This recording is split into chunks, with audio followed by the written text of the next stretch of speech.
atau Yang Di-Pertua, saya mendengar dengan begitu teliti selama beberapa hari kita membahaskan.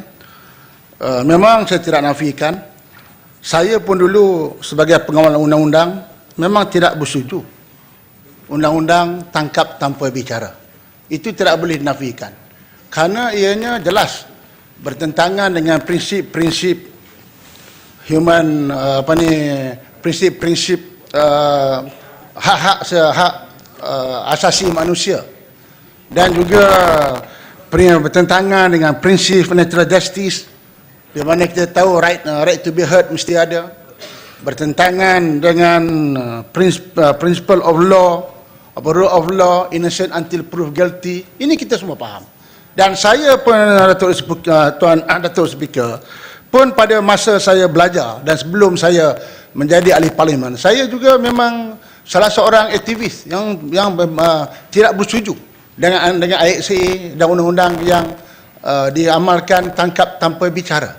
Namun demikian, Datuk Speaker, apabila saya diberikan amanah sebagai Timbalan Menteri Keselamatan Dalam Negeri, dan saya pada masa itu bukan saja mengkaji tetapi melaksanakan undang-undang ini. Sebenarnya, Datuk Seri Speaker, kita sudah maklum dalam negara kita ni ada 4 sebenarnya undang-undang tangkap tanpa bicara, yang mana setiap undang-undang ini ada matlamat masing-masing. Yang pertama, ISA, semua orang faham untuk apa tujuannya, dan kita dah repeal dan kita ganti dengan undang yang baru, undang-undang SAMSA, kita dah ganti. Kemudian ada lagi satu undang-undang, ialah EO, Emergency Ordinance. Yang ini saya tengok memang khusus ditujukan kepada kumpulan penjenayah ganas, violent crime. Bukan saja violent crime yang dilakukan oleh individu, tetapi oleh kumpulan yang terancam. Dalam masa yang sama, daripada pengalaman saya apabila saya menandatangani EO, laporan yang dibuat oleh pihak polis bukannya berdasarkan kepada satu kesalahan. Ada orang yang saya pernah tahan di EO, di bawah EO ditahan di simpan renggam, melakukan 5-6 kesalahan, 10 tahun punya rekod masih ada dalam laporan polis. Dan saya percaya bahawa sebagai orang yang diamanahkan pada ketika itu, saya pernah berdebat dengan polis sampai pukul 5 pagi. Sebab saya beritahu dengan polis bahawa saya tidak mau bertanggungjawab, ataupun nanti bila saya mati, saya bertanggungjawab kepada Allah SWT mengenai orang. Sebab itu bila kita nak menandatangani order emergency ordinance ini, saya ketika sebagai Timbalan Menteri, saya mesti puas hati bahawa tidak ada berlaku penganiayaan.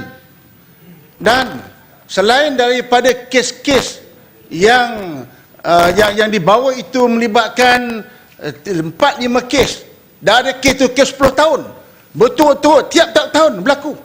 Soalnya hari ini saya tanya polis, sebab apa tak tangkap?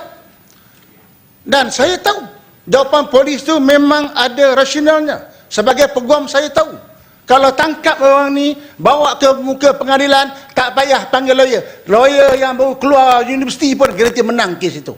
Sebab tak cukup bukti. Tidak cukup bukti.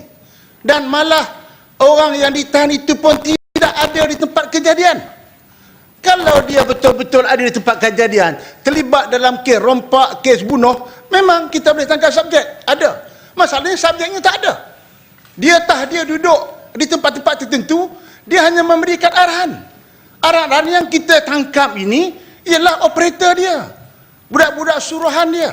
Dan bila budak-budak suruhan ini ditangkap, polis tahan 60 hari, interrogate dia, tanya dia tak akan mengaku. Dia tak mengaku. Dia tidak mengaku sebab dia takut.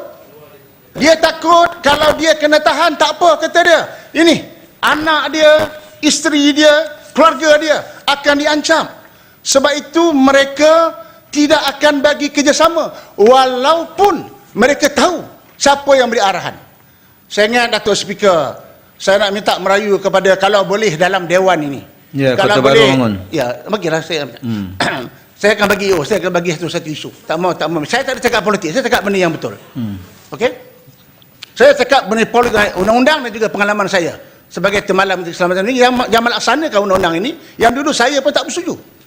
Jadi, Datuk Speaker, kalau boleh lah, saya tak tahu boleh tak boleh kalau Dewan Yang Mulia ini tayangkan CD. Ada 3 CD yang kita pernah tengok.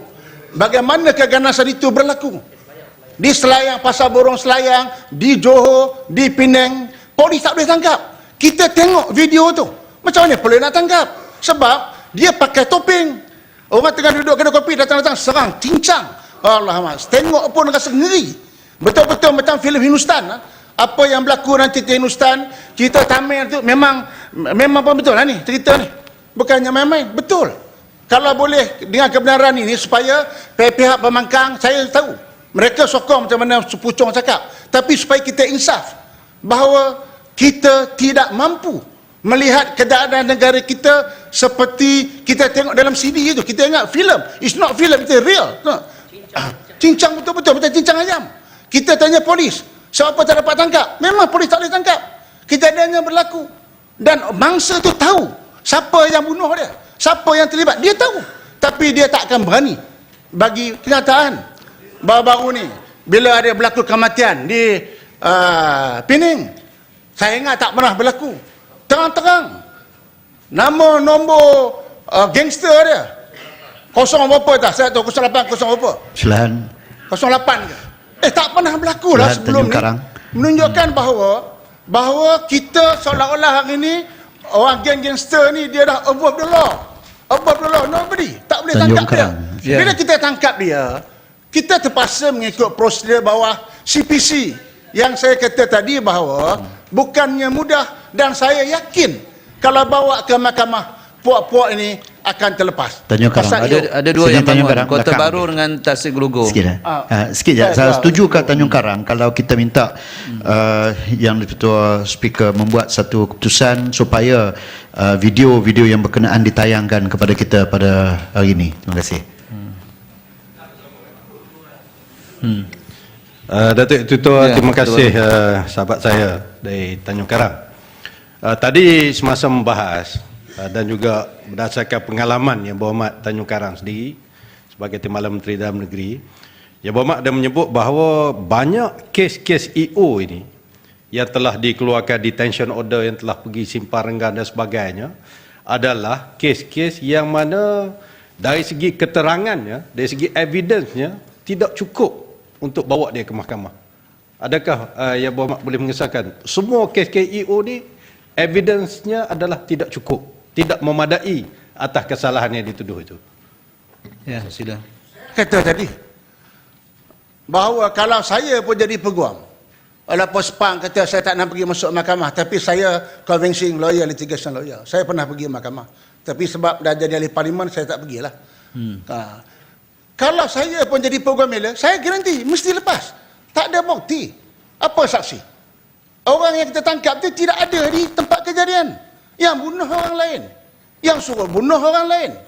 Yang kita tangkap ni orang ni, yang apa ni, yang bos dia dekat belakang. Jadi ini Yang Berhormat, dan juga saya nak beritahu Berhormat, ini pengalaman saya. Bila saya pergi melawat Semparanggang, saya berjumpa dengan kumpulan-kumpulan yang ditahan ini. Salah seorang tu datang jumpa saya. Dia salam dengan saya, dia cakap, terima kasih tu. Terima kasih kerana tahan saya di dalam Semparanggang. Saya kata, kenapa terima kasih? Dia kata, kalau saya dekat luar ni, saya ingat saya pun tak boleh hidup macam ni. Saya duduk dalam Semparanggang, selamat saya. Ini cerita betul. Saya tidak tipu. Ini dia kata dia satu kumpulan yang cukup terkenal pada ketika itu bila polis membuat operasi menentang geng Ali Mawak, kalau saya tak silap, pada masa itu. Menunjukkan bahawa polis melaksanakan tugas dengan betul. Saya pergi melawat Kemunting. Saya ingat tak ada kali menteri yang pergi melawat Kemunting. Saya spend dekat 1 hari. Dia ada 3 sel, A, B, C. Saya pergi sel A. Saya tanya kepada orang tahanan, orang Indonesia, bukan orang Malaysia. Saya tanya dia, bagaimana kamu ni orang Indonesia boleh ditahan bawah ASA? Dia kata, Pak Menteri, saya cukup kaget dengan kepintaran polis Malaysia. Ini dia cakap, bukan saya cakap. Saya kata, kenapa kamu puji polis Malaysia? Dia kata, Bapak Menteri, saya sebenarnya dalam perjalanan daripada selatan Filipina. Sehingga sebentar disandarkan, mau jumpa teman. Tidak ada niat hati saya mau bikin kecoh di Malaysia. Saya memang JI, dia mengaku, tapi mau balik ke Indonesia. Tetapi kerana kepintaran dan ketangkasan polis Malaysia, sebaik saya pijak kaki di bumi Malaysia, saya terus ditangkap. Bayangkan, bagaimana orang yang pergi latihan di selatan Filipina, balik, singgah sekejap, terus ditangkap. Dan dia puji polis kita. Sebab itu, bagi saya, bila polis melakukan tugas, mereka tidak ada apa-apa kepentingan. Itu kerana itu, kita perlukan EO ini untuk kita nak mengatasi masalah jenayah yang sukar untuk didakwa dan kepentingan orang awam. Kita ada CPC, kita faham bahawa dalam undang-undang sebab itu undang-undang dia bawa satu artikel 149, bukannya bawa artikel 79 kalau saya salah lagi itu. Betul, kita ada undang-undang, akta keterangan kita ada, CPC kita ada. Tetapi ini undang-undang bawah artikel 79 kalau tak silap saya, atau 74, itu adalah undang-undang biasa yang memberikan kelebihan kepada OKT dan mentugas pendakwa raya membuktikan beyond reasonable doubt. Kalau tak dapat bukti, dia dilepaskan. Itu kita memberi pembelaan kepada rakyat. Tetapi hari ini kita buat undang-undang di bawah artikel 149 demi kepentingan negara. Sebab itu, cara kita berbeza dengan undang-undang biasa. Dan juga, Datuk Speaker, satu lagi undang-undang yang ada, iaitu undang-undang Akta Kedaman Rasmi. Apa sebab kita kenakan Akta Kedaman Rasmi? Itu ditujukan kepada jenayah yang bukan violent. Tokey judi, tokey pelacur. Kalau tokey pelacur kita tangkap, bawa mahkamah. Ini ibu barat boleh lepas. Mesti menang. Sebab bila kita bawa tokey pelacur, mahkamah akan tanya, mana pelacur dah? Mana pelacur? Pelacur mana ada? Dah lari balik China dah. Dia bawa tokey dia, dakwa dia, lepas. Tangkap tokey ni, buki judi. Dia nak bukti macam mana? Dia tahu duit dia masuk, kita tahu bagaimana perjalanan dia. Tetapi nak bawa ke mahkamah, nak tunjuk, bukannya senang. Hari ini kita tengok dalam surat khabar, sampai polis terpaksa menyelam tarik pistol. Yang kes apa ni? Wang Hussein kita baca. Nak cari bukti. Tetapi kes-kes yang polis tahan ini, polis tahu dia yang melakukan. Berapa mesin judi dia ada, berapa slot mesin dia ada. Tetapi nak bawa ke mahkamah, mustahil. Ada bukti. Dia mereka lagi cakap, mesin slot tu boleh, kalau polis pergi tangkap, dia boleh tukar jadi mesin biasa dah. Dah tak ada bukti dah. Tetapi polis tahu bahawa mereka ini terlibat di dalam kegiatan-kegiatan judi haram, kegiatan-kegiatan pelacuran dan sebagainya. Sebab itu kita ada RR. Kesalahan macam itu, oleh kerana yang mereka terlibat tidak melibatkan violent crime, kita hanya buang di arah saja. Tetapi yang mana melibatkan jenayah-jenayah serius, itu kita tahan kepada EO. Okey. Sila. Terima kasih. Tadi yang berhormat kata polis susah nak cari bukti. Tapi apa yang kita nak ialah polis untuk selesaikan kes, kita boleh bagi masa. Dan undang-undang sedia ada pun ada bagi masa, reman. Tapi bukanlah nak tahan sampai 2 tahun. Adakah yang berhormat mempertikaikan profesionalism ataupun keupayaan polis kita? Kalau polis kita ada kelemahan, maka kita tambahkan lagi lah anggotanya ataupun peralatannya. Tak perlu nak tahan 2 tahun. Yang cuma sebab yang tak faham saya cakap. Kita ni nak tangkap macam mana? Sebab orang yang suruh bunuh tu, dia bukan dia yang bunuh. Yang kita tangkap ni orang yang bunuh. Yang kita yang Muhammad, kalau tadi Tuan Speaker belum jawab tadi lah yang cadangan daripada apa tadi? Tasik Gelugor ni, Tuan Speaker boleh ke? Nanti Tuan Speaker kita tayangkan. Ini kalau dia cukup dia nanti, supaya ni tadi siapa yang tanya saya faham. Kalau yang berhormat jadi polis, berhormat saya nak tanya, boleh tangkap atau boleh tangkap KK macam tu? Kalau boleh ditayangkan supaya kita jelas tujuan kita perkenalkan undang-undang ini. Speaker tengah baca tak apa. Boleh ke speaker? Sila. Tayangkan yang CD yang pernah kita tengok itu supaya semua orang dapat tengok. Supaya jelas. Kalau boleh speaker, kita tayang dekat layar ni, kita tengok sama-sama. Tak apa. Jadi tuan speaker, ini yang saya nak jelaskan. Saya kata bahawa bukannya kita nak dakwa bukan kerana tak cukup bukti. Kerana dia terlibat.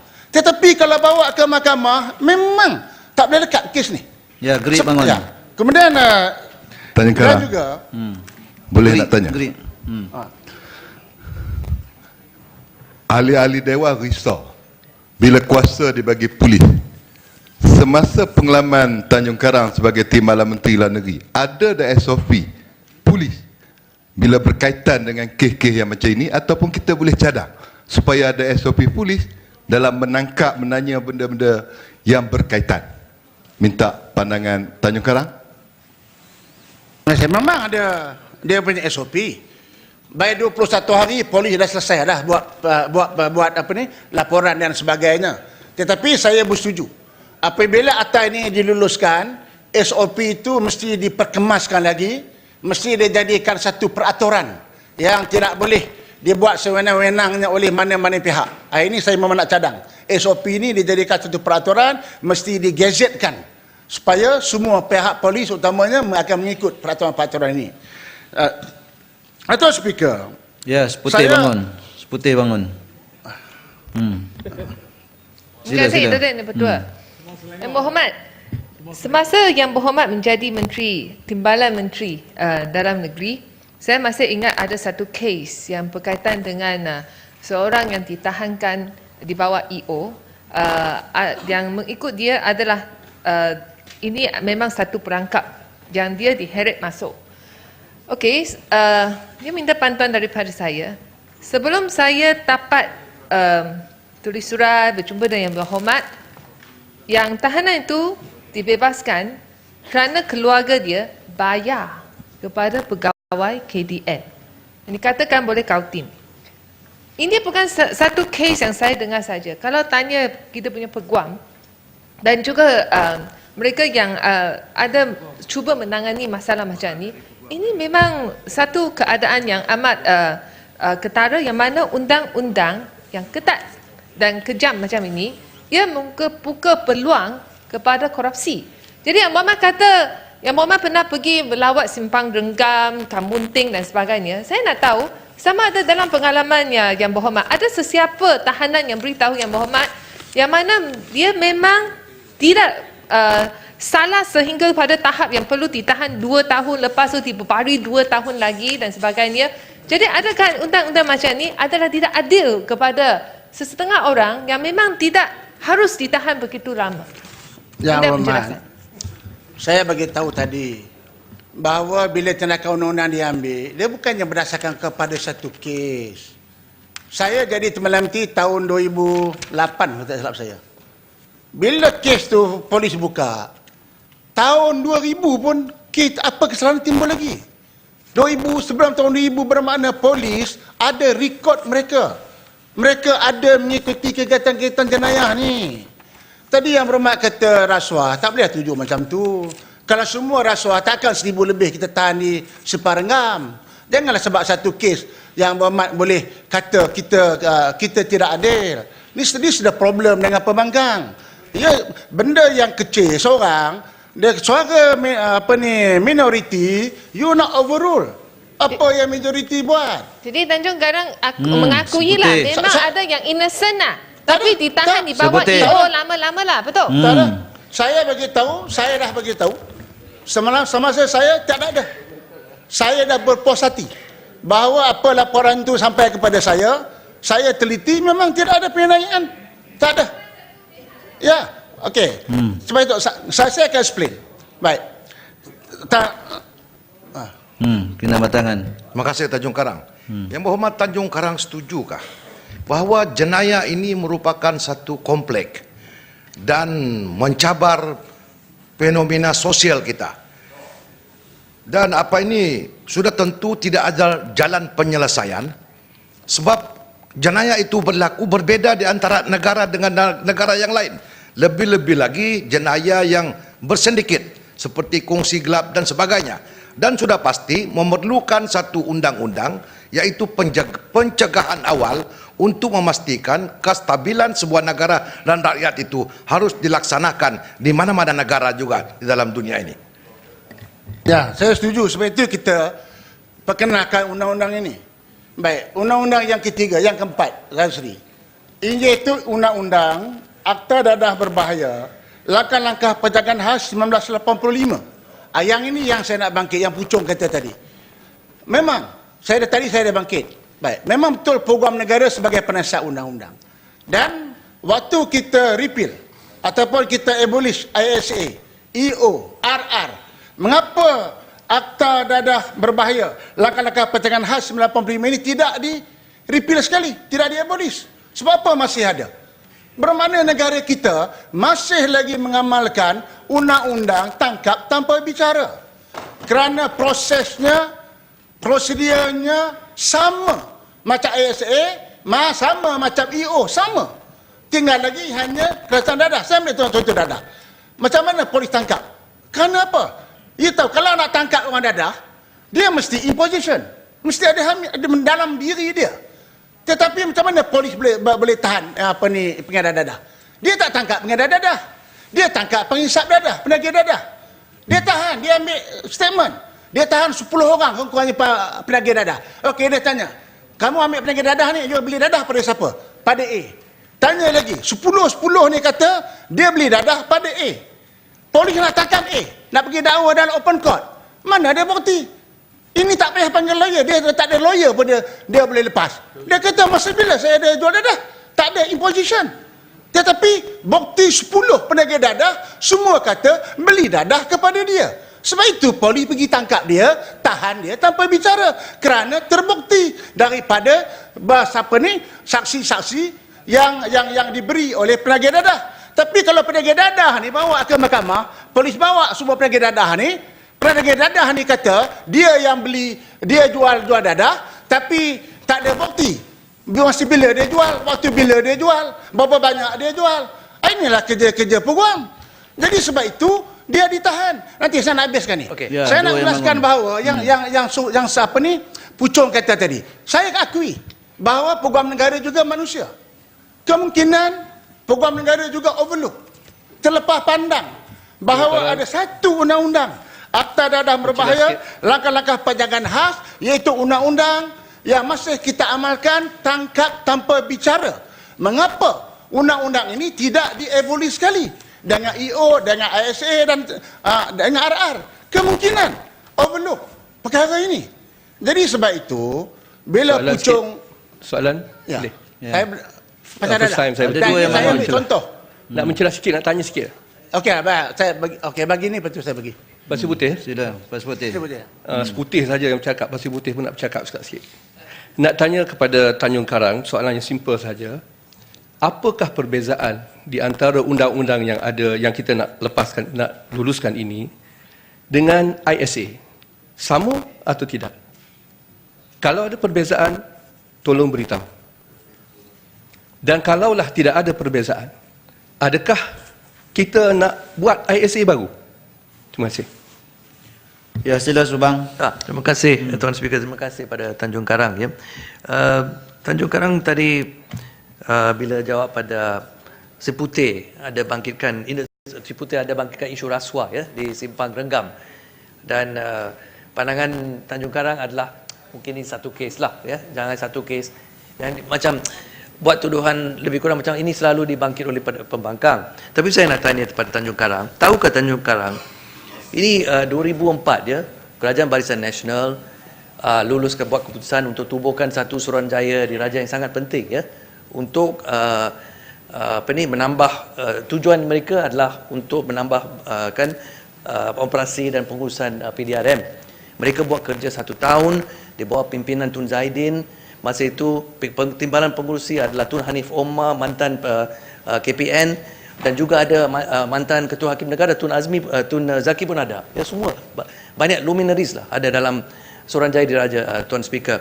Dan Ini saya nak baca sedikit pada ini dapatan daripada mereka ini tentang rasuah ya, amalan rasuah.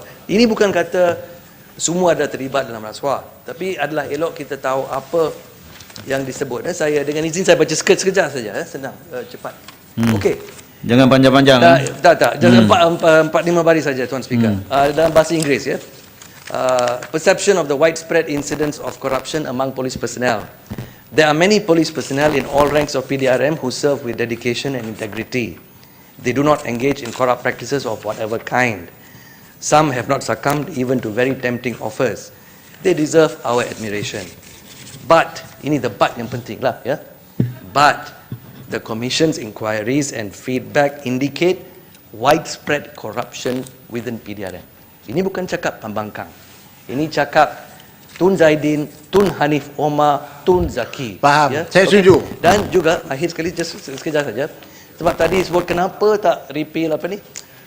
Akta darah. Saya faham lah. Jangan buang masa saya tahu dah. Pun, mereka pun kata, saya boleh jawab dua benda. Yang pertama, undang-undang. benda ni dia panjang lebar, dia bahas dalam parlimen. Okey. Yang kedua, kalau yang berhormat, laporan tu, ya mungkin betul. Sekarang kita manusia.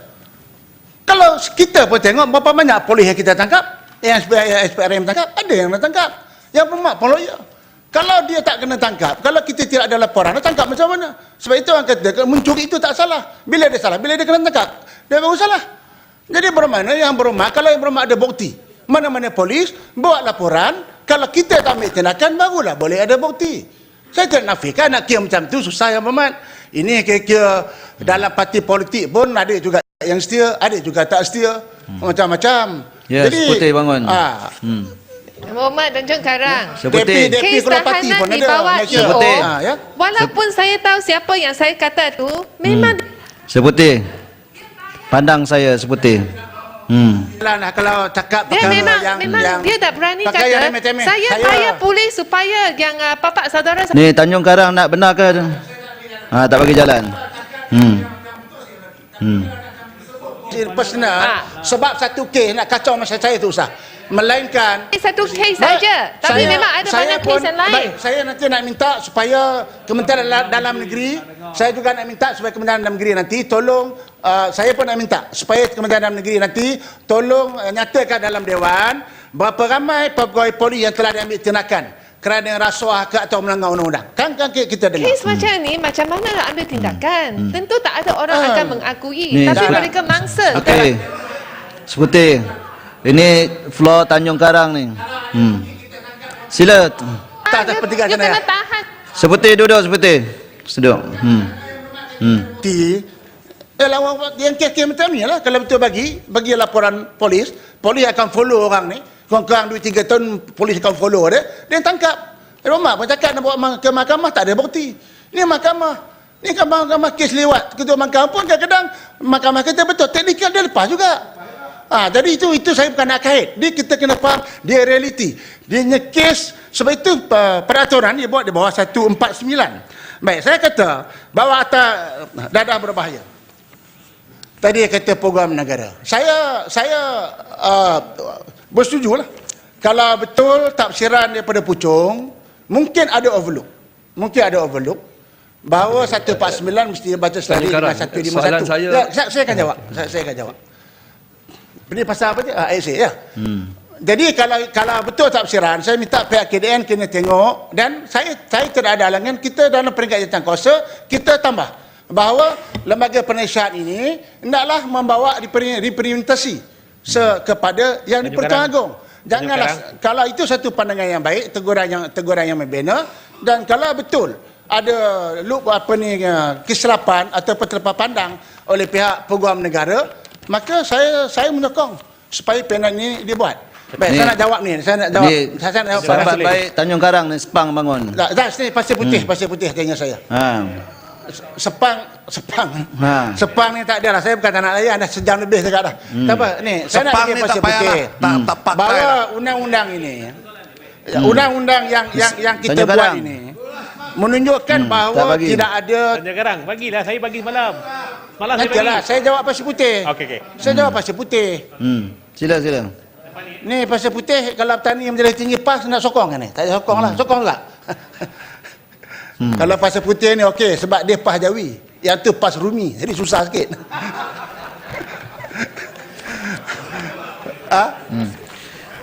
Baik. Apa ni? Pada tadi. ISA. ISA. Apa jugalah ISA ke, EO ke, apa ni, Akta Dadah Berbahaya, Langkah-langkah Penjagaan Khas, RR, ini semuanya undang-undang tangkap tanpa bicara. Kerana itu yang berhormat Pasir Putih, kerajaan di bawah pimpinan berhormat Datuk Seri Najib cukup ikhlas. ISA kita ubah. Kita kenakan undang-undang baru. Kita panggil SOMSA. Di bawah artikel 41 kalau saya tak silap saya jelas menunjukkan bahawa kalau SOSMA di bawah artikel artikel 4/3 tak salah 4/3 menyatakan bahawa mana-mana orang yang tidak boleh ditahan, mana-mana rakyat yang memberikan pendapat, artinya orang politik tak boleh ditahan lah, senang cakap, layman punya bahasa. Baik, itu kita hapus. Hari ini kerajaan nak buktikan keikhlasan. Di mana dahulu kata ada tujuan politik. Sebab apa? Dulu bila polis tahan, yang menahan ini ialah menteri, orang politik. Jadi ada orang kata ini kerana politik. Sebab itu hari ini kuasa menteri itu dah tak ada dah. Dah tak ada kuasa menteri. Ikhlas kita. Kita bagi datang lembaga penasihat ataupun bot jenayah ini yang terdiri daripada hakim. Tak ada kena-mengena lagi dengan menteri dah. Menteri tak ada kuasa. Saya pun sebagai bekas Timbalan Menteri Keselamatan Negeri, waktu berbincangan di antara ahli-ahli backbencher pun kata mesti ada kuasa menteri. Saya salah seorang yang mengatakan saya bersetuju jangan bagi kuasa menteri. Sebab ini jenayah, nobody above the law. Dan ini jenayah tidak boleh dipolitikkan. Kerana itu kita lihat keikhlasan Datuk Seri Najib, jangan lagi guna kuasa politik. Hari ni orang kata jadi menteri KDN dah macam dah tak ada kuku. Tak apalah. Ya, asalkan kita nak beri kebebasan kepada board ini untuk membuat keputusan. Dulu saya nak bagi habis. Dulu yang berhormat, bila polis tahan, menteri sign. Bila menteri sign dalam 3 bulan, yang orang merayu ni boleh merayu kepada lembaga penasihat yang dikatakan oleh Pucong tadi. Lembaga penasihat kena angkat kes ni kepada buat representasi kepada Yang di-Pertuan Agong. Ada 1-2 kes yang masih ingat yang lembaga penasihat bagi kepada Yang di-Pertuan Agong, Yang di-Pertuan Agong pun bersetuju supaya tahanan ini dilepaskan. Ada. Memang bukan tidak ada. Bermakna walaupun dulu ISA mereka diberi peluang untuk membuat pembelaan di depan lembaga penasihat. Tetapi hari ini kita kalau boleh jangan tahan dulu. Dulu dah dia kena tahan, baru dia boleh rayuan kepada lembaga penasihat. Hari ini tak ada. Sebelum dia kena tahan, lembaga penasihat ini akan menentukan dulu. Dan saya percaya lembaga penasihat ini orang yang profesional. Secara tentu dia tidak akan ada bias. Dan dia percaya orang yang akan menegakkan keadilan. Jadi sebab itu bagilah orang yang menentukan keadaan untuk membuat keputusan.